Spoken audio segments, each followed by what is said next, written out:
Hey friends, if you wish to fix the fltmgr.sys blue screen error on your Windows 11 computer, then please watch this video. I will guide you through the resolutions.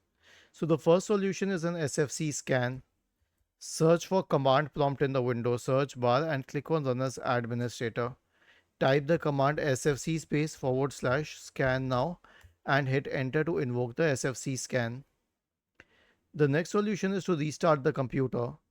Right click on the start button, select shutdown or sign out and then restart the computer. And finally, see, this error is difficult to resolve. And if you encounter this, I guess the main solution will be to reset Windows. So right click on the start button and select settings from the menu. Go to the system tab on the list on the left hand side. In the right pane, scroll down and select recovery. Click on reset PC, select remove everything. Okay, and then select cloud download. Was this helpful?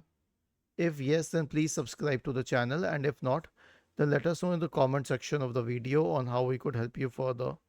Thank you for watching this video and have a nice day.